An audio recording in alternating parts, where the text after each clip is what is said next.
Masih di playlist Accounting for Pension and Post Retirement Benefit, kali ini kita bahas sesi yang paling terakhir, yaitu terkait dengan pelaporan dari Accounting for Pension ini.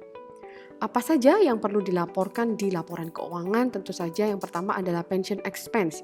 Jadi berapakah jumlah beban pensiun yang ditanggung oleh perusahaan? Nah, pension expense ini bisa menjadi bagian dari comprehensive income atau totalnya itu juga masuk ke dalam pension expense. Kemudian service cost komponen itu masuk menjadi bagian dari operating income, dan net interest itu dimasukkan ke bagian yang terpisah di financing activities. Selain pension expense, itu kita juga mengakui adanya gain and losses dari plan aset.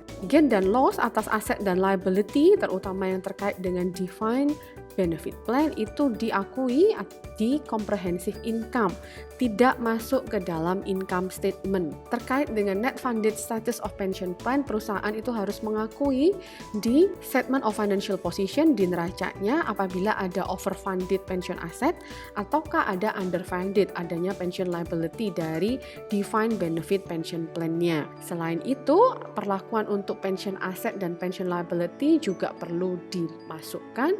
Jadi kelebihan fair value atas plan aset itu diklasifikasikan sebagai non-current asset. Nah, untuk disclosure-nya apa saja?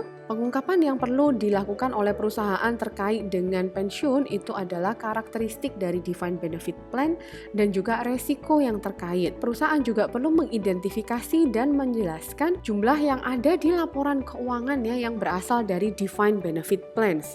Kemudian juga perlu menjelaskan bagaimana defined benefit plans ini berpengaruh terhadap jumlah, timing, dan uncertainty dari future cash flow. Demikian seri video di Accounting for Pension. Kita bertemu lagi di video-video berikutnya.